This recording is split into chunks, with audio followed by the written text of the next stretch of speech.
Welcome to From Betrayal to Breakthrough, and here is a mini dose of Dr. Debi where I'm sharing tips, suggestions, strategies, and sometimes just motivation to have you move past your betrayal once and for all.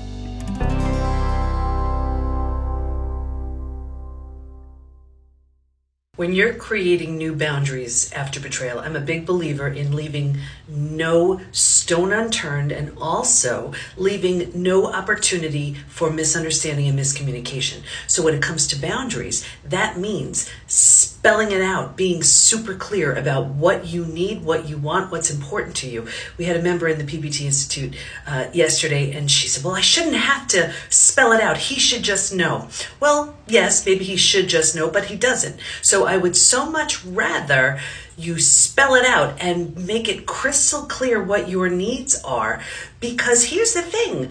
Instead of wondering and hoping and leaving yourself, out there for this disappointment, why not spell it out and make it crystal clear? You're redefining who you are, what you want, and what you need when it comes to reconciliation, and especially in the beginning. Here's where those rules are super strict, and you need to completely spell it out in whatever way allows you to feel secure and safe and leaving, no opportunity for misunderstanding and miscommunication. So while yes, he should read your mind and he should know and he should this and he should that, I get it. And is it frustrating that he just doesn't know and doesn't read your mind? Yes. Are you better off just spelling it out so there's no room for miscommunication? I'm a big believer in the answer is yes. And this way, if it's spelled out completely and then it's still not honored,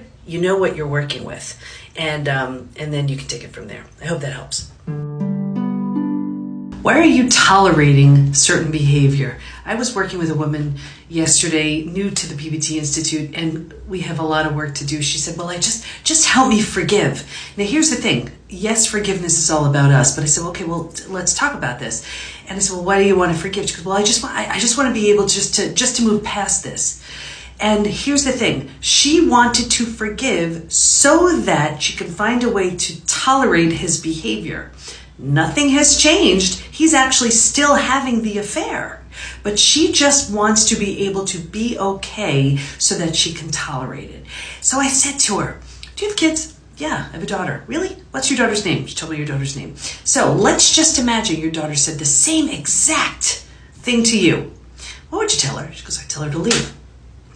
Why is it okay if it's good enough advice for the daughter and not for her? So I'm saying to you, are you tolerating behavior, and are you trying to do all you can to numb, avoid, distract, forgive so that you can tolerate someone else's disrespect? Now, I'm not saying that there's potential to create something entirely brand spanking new with the person who hurt you, but at the very least, there's remorse, regret, empathy. That person is taking that I'll do whatever it takes attitude to make that change. In this instance, he's really not willing to do much of anything.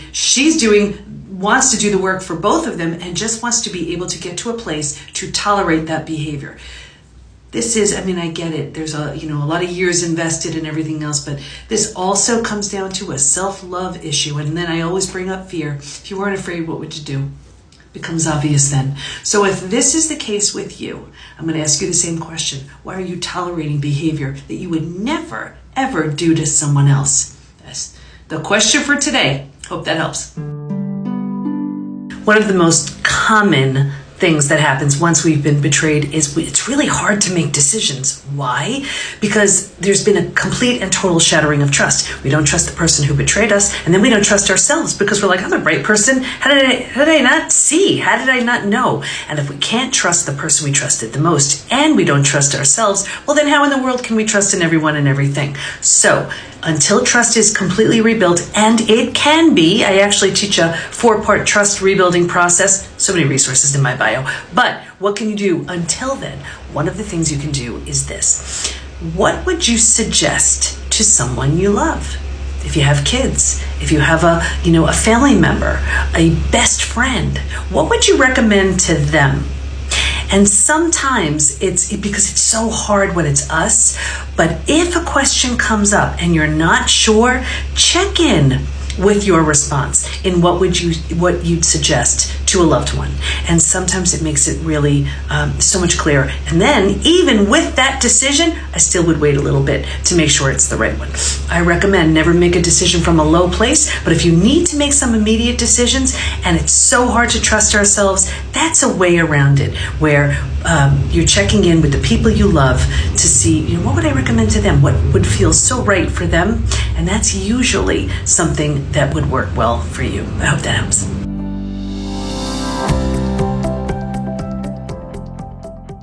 You need the right tools, support, and the right community to move through the 5 stages from betrayal to breakthrough. And we have all that within the PBT Institute. So join us at the PBT, as in post-betrayal transformation, thepbtinstitute.com.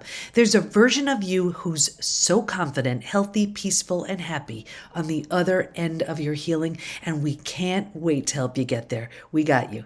Thanks for listening. And here's to your breakthrough.